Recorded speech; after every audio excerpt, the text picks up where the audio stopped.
Hello and welcome back to another new edition of Windows on Current Affairs, and today we continue to talk about the joint Arab forces that were formed to stand up to the Houthi aggressions on the legitimacy of the Yemeni government, legitimate Yemeni government. As the Arab League wraps up its 26th summit at the Sharm el-Sheikh Red Sea resort, force is born, and with it the revival of pan-Arabism, acknowledging the importance of comprehensive political military strategy as an only means to combat terrorism and extremism and man-made sectarian tensions where everything else fails. On top of all, the Arabs needed finally to end the foreign interventions in case of any regional problem like usual, which is an achievement in its own right. We're very delighted to shed some light on that particular issue and to talk about the Arab joint forces and the consequences of the Yemeni crisis and the region. And we're very delighted to have with us our prominent guest, Major General Pilot Nasr Musa, the former Air Vice Marshal, and Dr. Muhanna, the political analyst. Good evening, gentlemen. Good evening. Thanks for having us. First of all, there is a new reality in the Arab world. The Saudi leadership initiating the Operation Decisive Storm have created an alliance for all Arab states in the joint Arab forces, in the former joint Arab forces, to protect the sovereignty of Yemen and the region also. If you could start off with you, Dr. Mehna, the consequences of these joint forces to start off with. I think the Arabs have really faced major challenges in the past 50 years at least of division and following different ideologies and different sectors in the world, whether the East or the West. And I think for the first time they all realize the major dangers they all face, and it's surrounding them. I see it from the Iraqi-Irani side, and from Syria side, the tension in Libya, as well as the tension in Yemen. And it's affecting not just the security of the national security of the Arab region, but also on the economic and political front. And we've seen in the past probably few weeks the support of Saudi Arabia and Emirates to Ali Abdullah Saleh, the first president, and now we see the Houthis. So it's turning the area into a major tension caused by almost a civil war inside Yemen. And for us, particularly on the economic side, we are a bit worried from the expansion of the Houthis in south into the Bab el-Mandab. So it's a major tension in a lot of areas, and it's very much an ethnic conflict based on religious ideologies. Same thing that was planned, in Plan A, in terms of putting the ISIL or the Muslim Brotherhood in certain areas. So still, I think they're still trying to continue divide the Arabs, and for the first time, the Arabs realize their danger and unite. So we'll see here major change in the Arab region, and hopefully mainly unity on the political and economic front, hopefully very soon.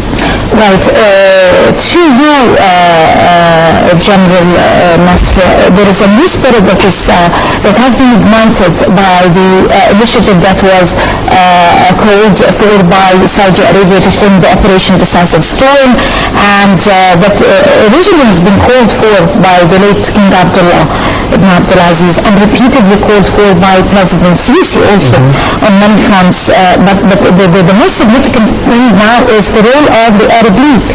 Yes. As we may say, for many years the Arab League have been playing much of a big role, but was criticized for its negativeness in solving the Arab issues, and not abided the decisions that were taken by the same entity that were not abided by for years. So how do you see the whole situation now under joining all the Arab states under one umbrella with the supervision of the Arab League? Yes, let me explain something about the Arab League, because this is the first time the Arab united before the sit in the conference or sit in the summit since the foundation of the Arab League before. This is the first time they agreed before they sit together, right? And they agreed to have armed forces or united armed forces from the all Arab countries. Why? Because every country or every Arab country will have their armed forces by their own. But when it's united, there will be massive forces. I'm talking about the air force exactly because the land forces in this time in Yemen, it's not from the early beginning. Maybe they can need it later on, but from the first time they need air force united from Arab countries. Let's say what kind of the air force in the Arab countries. We have the American aircraft, we have some French aircraft, Saudi Arabia has the we have the Tornado, I mean it's in English and German manufacturer, and we have Typhoon, it's a Eurofighter. And this kind of aircraft, the F-16 in Egypt, they have Mirage 2000 in Emirates, we have Mirage 2000, it's the latest version of the Mirage 2000 in Qatar, and Egypt has a last version of the F-16. When they united together, they have a very, very strong air force in the whole region. Maybe we will be stronger than Iran or maybe Israel itself. That's why the United States of America is a little bit worried about this, because Saudi Arabia, it has some strategic airplane like air refueling tankers. We have Iraq's airborne raiders, and we have some red eye or something like A2Cs. This kind of combined together, America will say prevent to supply us with a strategic weapon like the Iraq's or air refueling tankers, as I said before. But when it's be under one umbrella, under one leadership of the Arab, and I think Egypt will need this kind of forces to have some experience long time ago from many war or many airstrike before, and we strike Libya or Daesh Libya before without asking anybody of the world like America still, because America again is to strike Daesh Libya. But this time when the Arab united together by this force, as we asked before, that if there is any armed forces or land armed forces, I don't think this time will be the land forces, but this time they strike all the camps. There is no talk so far about this because we don't need it. We just need Navy and maybe Air Force. That's what will happen now. But remember, the straits, we close it, we control it against any kind of terrorism. Which is the main target. Yes. But Dr. Mehna, the decision of forming the joint Arab forces, which was ratified and agreed upon through the Republican Sharm el-Sheikh, do you think it will really lead to a new Arab regional system that might be effecting an entity, strong entity that should be formed under the leadership of Saudi Arabia, Egypt, and the GCC countries? Nine countries now in total. We're talking about 23 countries. I think the regional cooperation blocks are really increasing in numbers and also getting greater in terms of powers on the economic and as well as the political fronts. And we've seen now COMESA and the rise of new partners. We will see definitely with the launch of the free trade areas in January 2015, hoping as it's planned the Arab joint market will be launched by 2020. Going back to your question, I think here it is the seed to start a regional bloc that is basically cooperative among the 23 countries, looking at a permanent army as well as an in-between trading. At the moment the trading is about $40 billion, and we cannot really split economics from the political sphere because they support each other. So what we're talking at this point is, and my expectation, that will lead to a reform of the Arab League structural side as well as the constitution of the Arab League to allow for economic cooperation on a regional level, as well as having a military or a permanent military base on strategic areas like Gibraltar or Bab al-Mandab or the Black Sea or Hormuz area. So I think we need to look at that in terms of reforming the Arab League. And definitely, as you said earlier, the main umbrella, and that regional cooperation basically has legitimacy. So if Saudi Arabia on its own attacked Yemen, would it been a problem? Egypt on its own, would it been a problem? But having a cooperation of 9 countries, I think, really provided the legitimacy for the alliance. Yes, Pakistan, I believe, because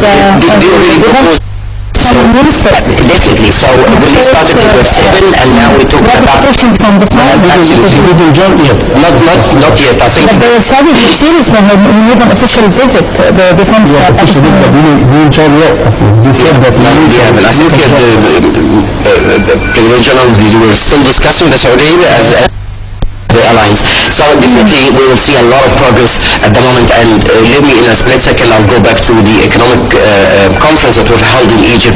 The most important factor here, the attendance of the Arab brothers. I think the very important here, looking at the Arabs coming back to form a regional trade bloc that basically supports them on different fronts, whether on a national security and security of the Arab world, the 23 countries protecting their own economies, and on the political sphere having a unity in terms of their ideologies and approaches to deal with the rest of the world for the next decades to come.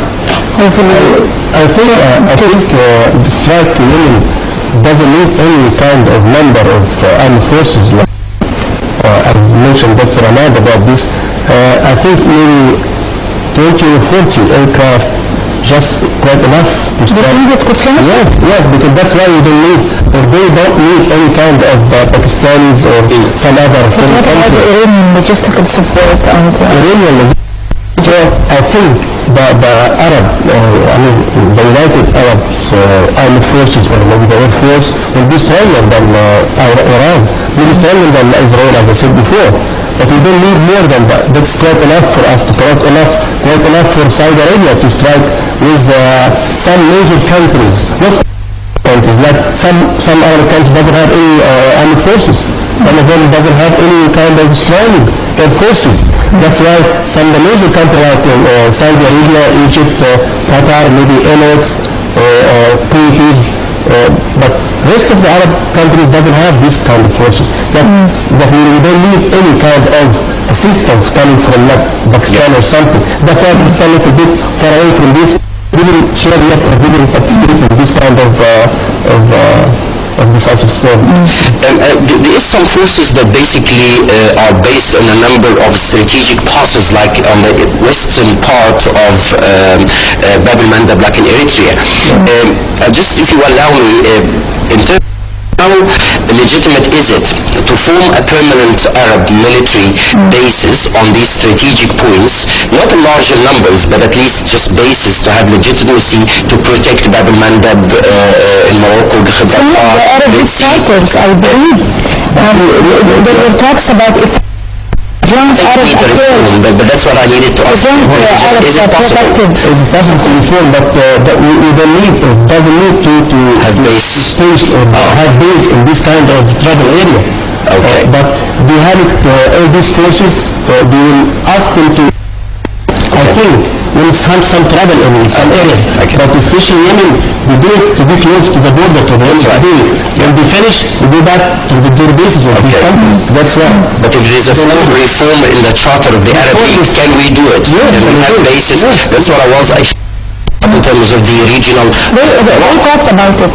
Yes, we have a base, particularly not larger numbers, exactly, on standby. It's very hard to make some bases around the crisis. But generally, Nisa, my original question to you was, apart from the joint coalition forces, the Arab forces, and all united under one front and everything, it's most importantly, do you think it's a message to the neighboring and regional countries, world powers, that the Arabs will not allow their countries to be bases for their interests or their armies? Or a very strong message. do you think it delivered this message? Yes, everybody delivered this message. I mean, every country delivered this, especially Iran and some other countries, because the message said that we can do whatever we want to do to stop this terrorist attack in everywhere. I mean Daesh or maybe Houthis or maybe trouble like Sinai. We do whatever we want to do in Sinai. We destroy everything now. Now we can't hear anything about Sinai from the terrorists. Right? That's why this is a big message that Egypt can protect their land in Sinai. The same will be with this kind of armed forces or United Armed Forces. That is a very message to even to America or to America, because America is very worried about Israel in this area. But if you like to have a very, very strong air force or very strong armed forces, I think it will be a very good message to America to protect their allied in Israel like that. That's why Obama released some military aids to Egypt, because in this kind of freezing military aids from America to Egypt, I think we went to other country to have to get some what we need in our supplies or our armament. We went to France to have a very sophisticated, very complicated aircraft like Rafale. To Russia to have some air defense system, very highly qualified air defense system. But now we have some confidence. If America will come back to release or left the freezing aids, I think it will be too late. It's too late already. It's too late already, I was going to say that. Before that, we don't have our own decision to go to some like France or Russia. But now, we did our contract. If America come back like we did it today, to support us with what they freezing over before, I think it's too late. It will be our condition, not their condition this time. It will be different a little bit. Or in situation. Discussing that in a win-win situation. Back to you, Dr. Muhanna. Among the reasons for the Operation Decisive Storm was the dangerous role that is played by deposed Ali Abdullah Saleh. The coup d'etat that he managed was being indirectly made through conversion with Iran's old political investment in the clan loyalists on one part and the radical partisan links. This was one of his acts, and he acted as that acted in its as a time bomb in southern Yemen. Now, such a delicate situation, overthrowing Abdurrabbi Mansour Hadi, allowing the Iranian-dominated Yemen that controls Aden, controlling the Strait of Bab el-Mandab like General Musa said on the island of Socotra, and all this would create a hugely very delicate situation and also very complicated complexities, and also it would change the map of Southern Arabia. I think the seriousness. Exactly. The most important factor that really raises beyond sectarian. Absolutely. There's a lot of tension in the area that is inside one country. We in the past we were talking about different religious ideologies against different parts or different now we're talking about the same country, 2 or 3 ideologies within the same country. I think it was very clear that the Saudi Arabians and Emirates committed a very big supporting Ali Abdullah Saleh, and his return now is causing that tension, and we've heard about his son talking about a coup and by the Houthis. So I don't think that Ali Abdullah Saleh is actually concerned with the stability or safety of Yemen. All he's interested in is to come back, and this is really becoming complicated because he's taken advantage of the Houthis. At the same time, he's supported by Iran, probably Syria in different parts. The same time, the legitimacy of Mansour Hadi is supported by the Arab League, so they have to support him. At the same time, Ali Abdullah Saleh is really rising with a lot of support coming from different countries, probably by countries that want to light it up. So at the moment it is very complicated, and this approach that was taken by the 9 countries was the best solution to the thing.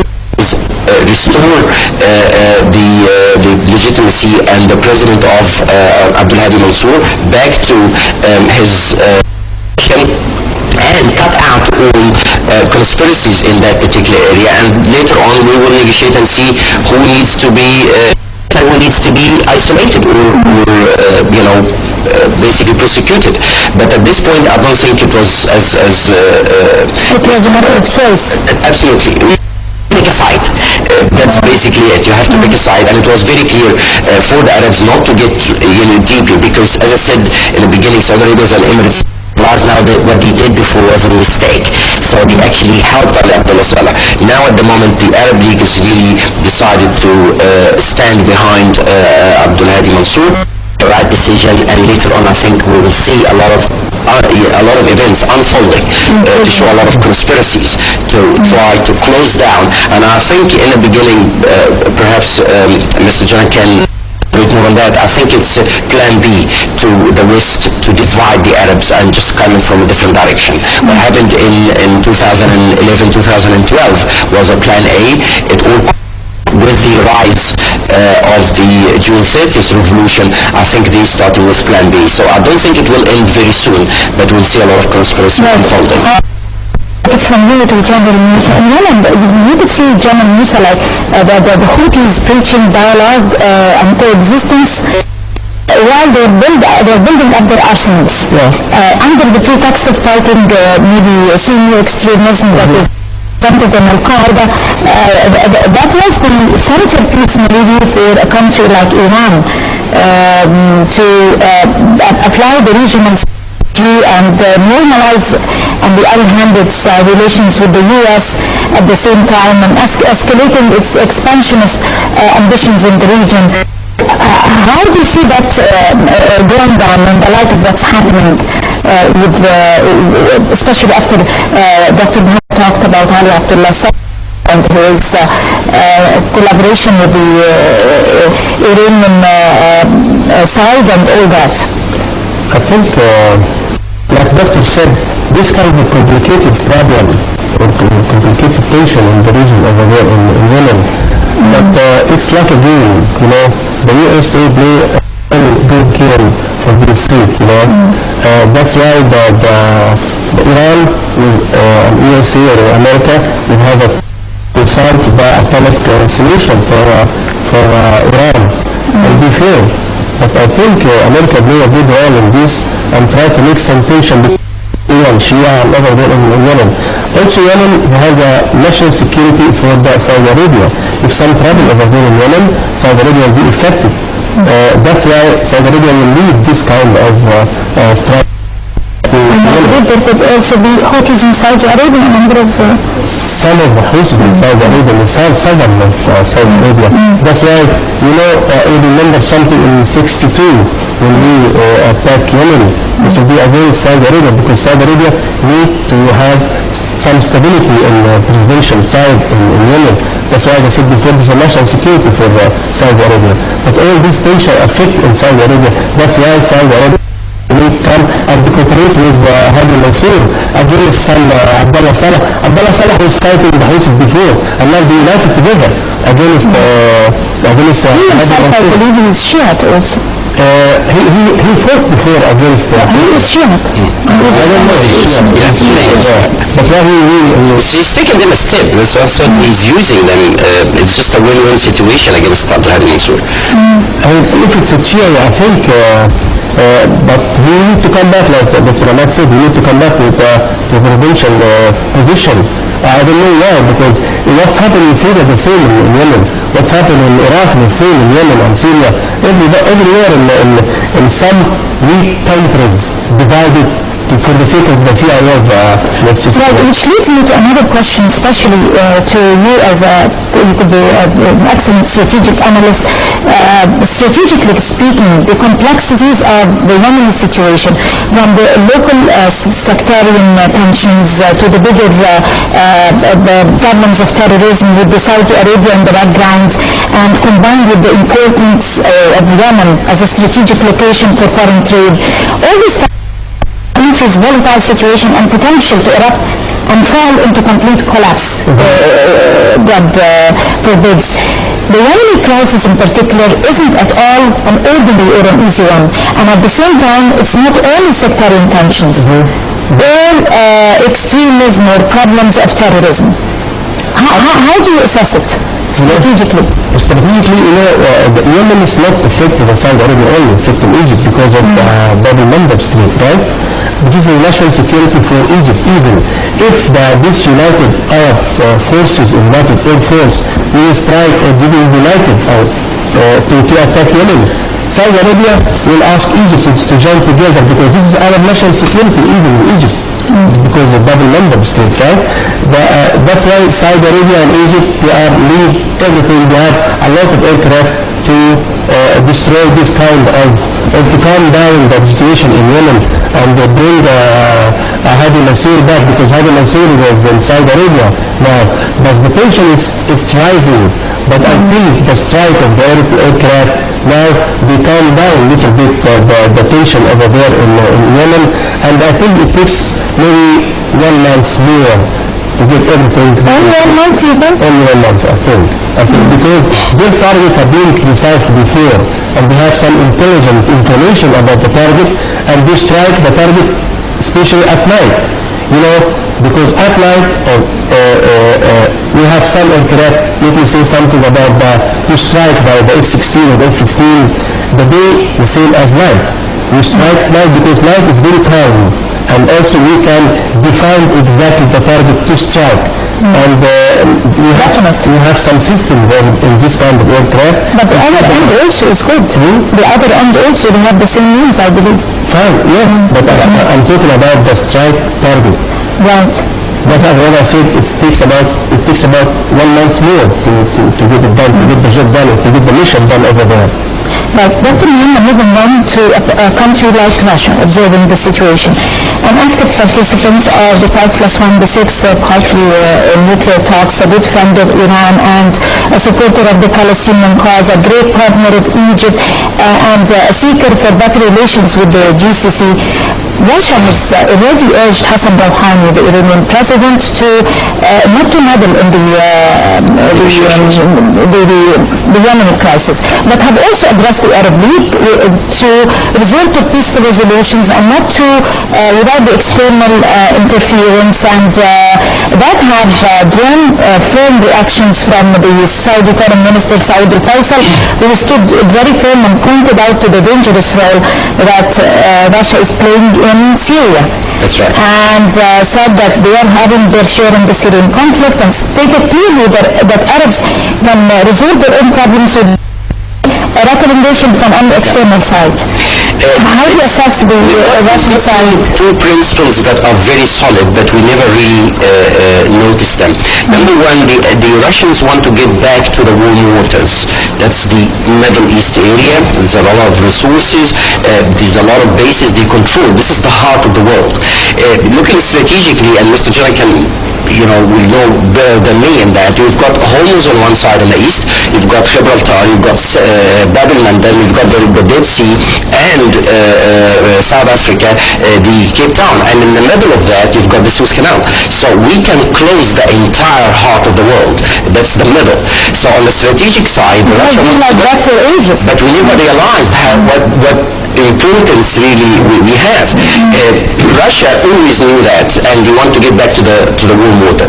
Number two, we allowed the West, particularly more than Russia, that we never really take a decision. And for the first time, as you said, the Saudis and the Egyptians stood firm that we will solve this problem. We will not allow any interference from outside. It's our own problem in our backyard, and we will solve it. So here you're changing the mindset of how the world looks at us. And I think this is really point, as Mr. Jala said, is for the first time they see it's a message.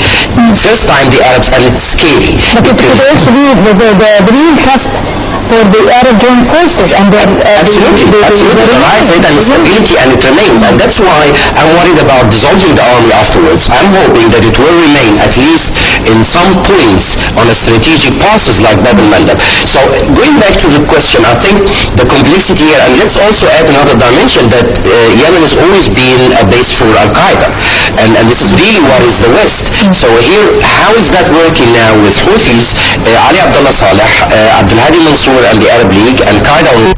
So it's getting very complicated in that particular area, and this is worrying the West on one dimension because they're not really sure if the Arabs can be controlled as before. For the second time, they're finding Russia has the legitimacy to stay. On the third point, they have to basically negotiate with Iran to help us and to help the Americans in the Middle East. On the other side, we can give you some ease when it comes to the nuclear negotiations. And as Mr. General said yesterday, last night, completely, and they decided to extend the negotiations for one more day, and it's not going to reach a solution because Iranians know that the Americans need them to implement their ideology to divide the Middle East, and they're playing on that. At the same time, the Americans know that their arm in the Middle East can be Iran and one of the minor countries, minor Arab countries, and hoping now they repented coming back to their mind. So now they're really losing their arms in that particular area, and Russia is playing very hard to get back to the warm waters. It is very complicated, and Russia is not going to jeopardize the relationship with two countries in that area, Saudi Arabia and Egypt, because these two countries, particularly Egypt, because of the Suez Canal, the corridor, they're really looking seriously to get back in that area, and in that way they might really basically jeopardize some of the benefits they can get from other parts. Also, let me add something here. The American side lost their credibility in the Middle East because of what's happened today. But I don't think Russia is not strong enough, like the United States of America, to be in the area. They help Iran, they help some Syrian government and Syrian leader, but they cannot share or cannot compare with the American. Politically or strategically? Strategically and military. Strategically, and military especially, because the forces or the armed forces or the aircraft for Russia is different than the American one and different than the European one. That's why I think that Russia is not strong enough militarily or strategically to share United States of America in this area. That's why they play a role under the table with Iran, or maybe with some other country like Syria, as I said before, maybe Iraq, but cannot play a good role or a very good role with some other Arab countries like America did now. Analysts view Egypt's participation inside the Saudi-led coalition with Houthis in Yemen as a means of putting a check on over the Iranian expansion in the region, particularly securing the Suez Canal, as well as reinstating their role as a regional power that they have installed for years. How do you see that? You're talking about the Suez Canal? I'm talking about securing the Suez Canal, Bab al-Mandab, and securing that area. We must secure. And reinstating the regional role of Egypt. Let me explain something about this. Bab al-Mandab and Suez Canal are the same thing. Because if we don't secure the Bab al-Mandab and Suez Canal, we lost 40% of our income. That's why you have to share Saudi Arabia to close it or to control it. We are not close it, but we control. We closed the 73 years before, but we control everything in the south part of Suez Canal. I mean Bab al-Mandab. That's why you have to do something with Arab national security, I said before, to share. But we send some Arab, let's say, Navy over there to control everything over there. But we share even the United Forces with our F-16s to strike some kind of target over there. But I think the national security of the Bab al-Mandab to Egypt is same like the border of the Yemen to Saudi Arabia. It's the same. Yeah, it's the same. Right. Dr. Muhanna, talking or moving to Pakistan, because some might try to read the front of the situation in Pakistan and they cannot interpret it. Earlier, Pakistani Defense Minister paid an official visit to Riyadh and gave strong support to safeguard the territorial integrity of Saudi Arabia as if it's their own, by all means. Nuclear border on Pakistan shares a long border with Iran, as we all know, and Iran is the regional rival, and is considered to be the center of Shia. 20% of the population in Pakistan is Shia. They're also considered as an ally for Saudi Arabia. Now, but the analysts, the political analysts, say that the Pakistani intervention might inflame further sectarian tensions. That's right. So, Pakistan is coming how to assess why is Pakistan so concerned? It's too far. It's too far for them. It's not their area of play, and they don't have really any mutual benefit in here besides a presence in the warm waters of the Middle East. They can also be presenting Russia on one side and adding another dimension to the conflict to flame it up or to heat it up. We should actually get involved in that at all, will prevent them from getting. And on the military side, I think Mr. General can add more on the issue of how it impacts on the military side. But on the strategic, political, and economic, we don't need Pakistan. It adds another dimension that is outside the area. So basically, it opens up another dimension. We're going into Eastern Europe and Far East. We don't want to get involved in that. It's very close to Saudi Arabia, Egypt, and a number of 5-6 countries that can resolve the issue. So their offer here has no legitimacy at all besides having a presence in the region, and we don't need that. It's going to get really messy in that area. And lastly, basically the world really plays under the table and using different parts. So Pakistan could be presenting or representing someone, but we're really not sure what the plan is. So we stay far from that. From a military perspective, I think Pakistan is still far away, like you said, far away from this area, and they try to help, or try to be, as a Muslim country, try to help to be in this kind of helping Saudi Arabia especially, but they are far away from the military side. It's far away from this area to help us. Yeah. We are going to continue further into that particular issue of Pakistan. If you could excuse me, gentlemen, we're going to go to a short break and we'll come back to you. So stay with us with Windows and Current Affairs and the Yemen crisis.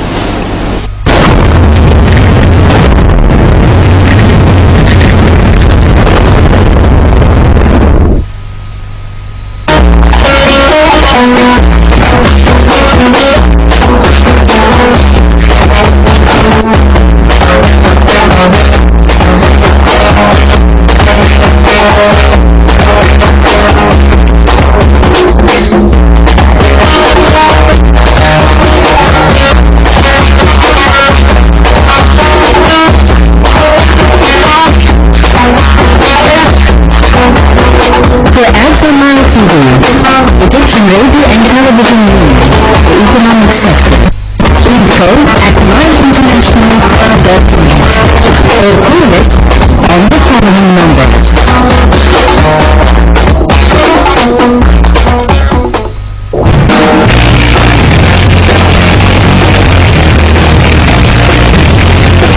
A dream, all what you need first. A dream, even if it was tough, hard, challenging, or even seems impossible. With determination and insistence, when you have a target, when you keep something in the back of your mind says, you will do it. When you believe in yourself, impossible is a delusional man-made concept. You are a story of success walking into, and a story of success.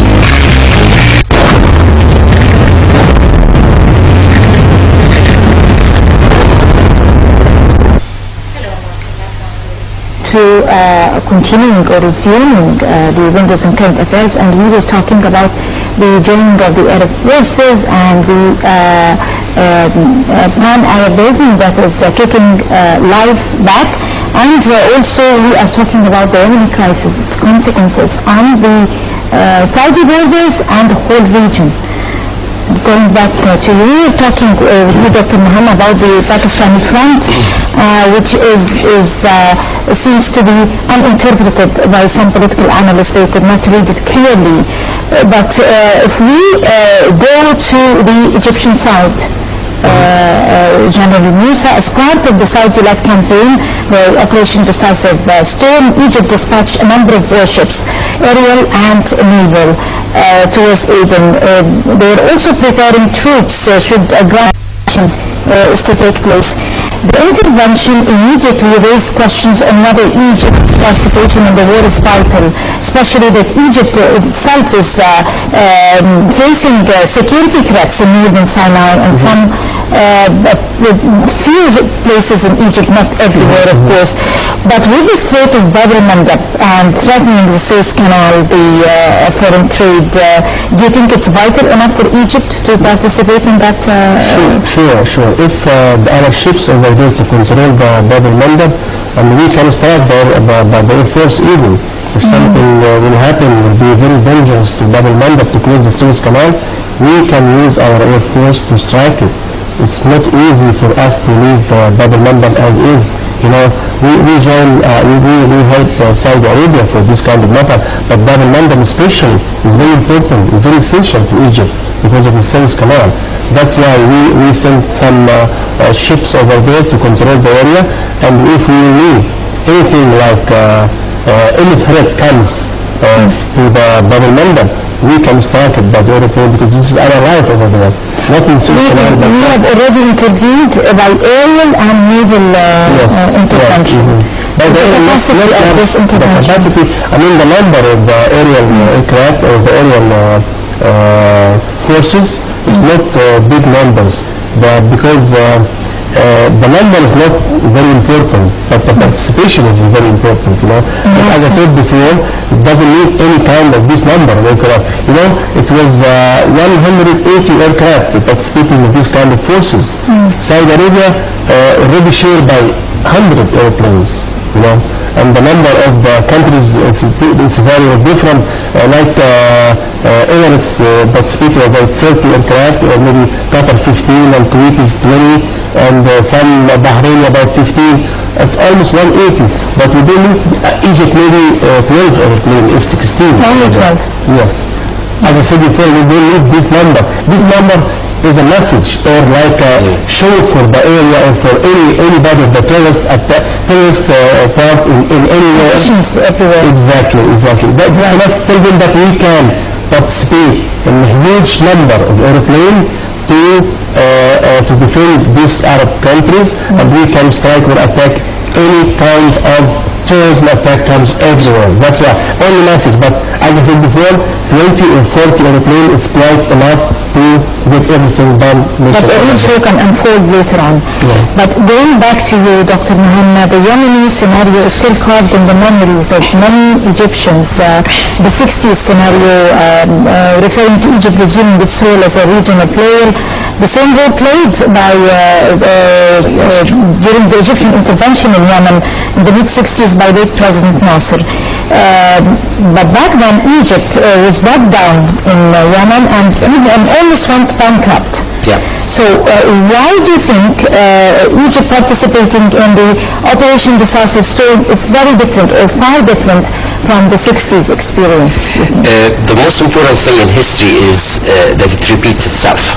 But the main factor is we learn from it. 1962 war in Yemen, I think President Nasser had a wide decision, but you got trapped into the war between Yemen and Saudi Arabia. Is it because of the ground intervention? The ground intervention, and the whole ideology changed afterwards, and they turned against us. The Yemenis themselves turned against us in the end, so it was a chaos, because the conspiracies played underground were really huge, and he got trapped on the ground level. President Sisi is playing it safe, as Mr. Jamal said, playing it on the aerial front as well as the Navy, but the ground will be the last thing, and I don't think it will even get to that. And as we said earlier, the 150,000 Saudi soldiers are just to protect the border. Yeah, so participating in this kind of armed forces. Yeah, so I don't think it will go into that. So President Sisi is very careful not to get trapped, and it's exactly the same thing that happened in Libya as well. It's just attack and come out. But that is on the strategic level, but politically speaking, there are other realities that are different and according to the momentum and everything. I mean, if you could further explain on that. Definitely, on the political side, that Egypt always sends a message that whatever affects us or impacts on us strategic, like Bab al-Banda, or the same situation if it happened in Morocco, we will not wait.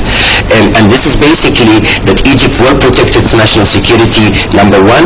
Egypt will not delay or stay for a moment to defend it in the Arab national security wherever it is. And President Sisi said it's just a distance between us and you to get to you. So it's really sending a message that we, despite the problems that you kindly elaborated on, definitely Egypt will not wait to play its major role, coming back to the Arab, to defend the nationalism.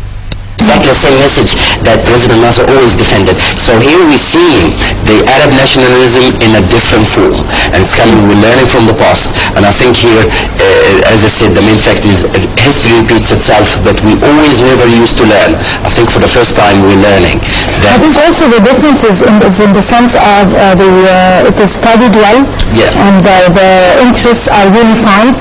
So there isn't a chance of absolutely, because sometimes the rational and irrational decision. Exactly. So when you study it well, very dry, looking at positive and negative factors, how far you go in without having a kind of just looking at from one side that we have to get in. So we can play the role, but very safe, because Egypt doesn't really need to get trapped in any part of the world at this point, because we've got problems in Syria, problems in Palestine, Libya, Sudan, and Yemen. And this is, I think, Plan B, is to get Egypt moved out, exactly, and into different parts, and having different parts of the army. And that's exactly what happened in 1992 and affected us in 67. So I think the President Sisi is very wise. He's got a lot of wise strategic advisors around him to tell him when to hit and withdraw. And also we have an own decision now to make some decision without any condition from America or maybe some other foreign countries. We have our own decision to do whatever we want to do to defend our country against interests, like said, maybe in Morocco, maybe in Syria or Iraq. If some kind of threat comes over there, we will go to attack this kind of terrorists over there. We have the engine. We don't ask when we strike Libya. We didn't ask America to do. Now we have the own decision, as I said before. We can do whatever we want to do by our own air forces, or maybe land forces or armed forces, to do whatever, because we have some kind of variety of aircraft.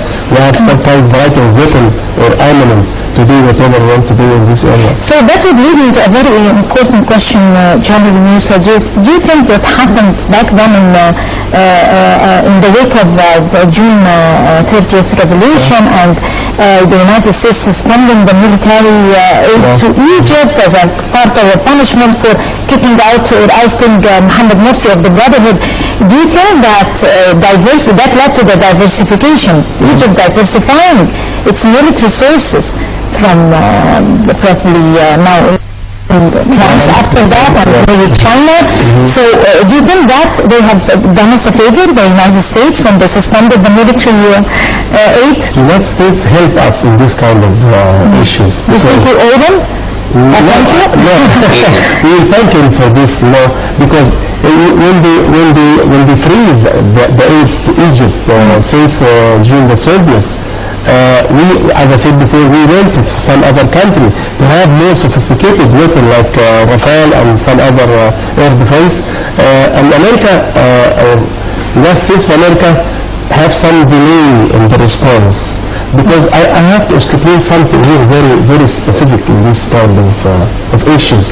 We cannot blame America when they freeze our aids, because their regulation, they have some regulation. If any country have been granted by money, like Egypt or some other country, when something happen like military coup violent, they stop supporting them by the granted money. This is their law, this is their regulation. But we cannot blame them. But they thought that this what's happened in Egypt before, after the 30th of June, that's a military coup violence. But they respond very late. because we need to understand exactly what's happened in Egypt. This is the desire of the people of Egypt to change the Brotherhood, control Egypt. That's why America realized now it's too late for them, but they have to help Egypt. And they cannot contain. Exactly. Right. Unfortunately, we're running out of time and we have like a couple of minutes. I would like to direct a question to you, Dr. Mehna. Some argue that the operation in Yemen will drain Egypt economically and politically on many levels, especially the economic capabilities, and that decision may serve as a distraction from Egypt's internal or domestic problems. National security is the most important factor that needs to be protected. Mr. General, we can elaborate more on that. I think national security is part of the basic needs on the pyramid of needs. Food, drink, and security. That's number one. So I think Egyptians, the mentality of the Egyptians that we prefer national security and pride not to eat. And we will prefer that. And I think for the first time... How long do you feel that Egyptians will be feeding on pride? No. If you don't have security... How long they stand to feed on pride? Look, if you don't have national security, you're not going to be safe when you eat. It's going to be taken. True. So today you've got a lot of food. Tomorrow will be taken away from you. So the fact here is it's a transitional period. It's a split moment where you're changing a history. And at the last decisive moment. Absolutely. In the last 2,000 years, Egyptians and as well as the Arabs, for the first time you have the Arab will to a real Arab nationalism translated into policies inside countries and soon will be translated into strategies on the ground level to be implemented. But you are not to forget the I'm talking about approach to Libya for the river Nile sources, where we approach very calmly, very important to approach Syria because diplomatically because of the food, like Dr. Ahmed said, because this is our food. Like the President Sisi said, this is life for the Egyptian people. We have to cooperate together. We are not going to forget Libya because it's very important even for the food of Egypt, like I said. That's why we close very gently to them. We need to cooperate with them to solve the problem of the dam of Libya because it will be a mess for water comes from Libya to Egypt. We will lose more than 10 million cubic meter from the 55 we have it every year, right? This will be effect for the Egypt, not armament. We are not talking about the politics. We are not talking about the military. I think it's a heavy burden of a lot of mess that was left after the years. Absolutely. It's more important than women are. Absolutely. Right, but the same also question is directed to you strategically, General Musa. Egypt sharing in the operation the decisive storm, could it distracted from combating terrorism internally, near Sinai, the waves, the strong waves, especially that today also there were some waves of attacks, but fortunately the state security and the army have made it to destroy, to effect victory on the ground and destroy elements, elements everywhere. Even in Sinai, like we said, we have some problem in Sinai today, but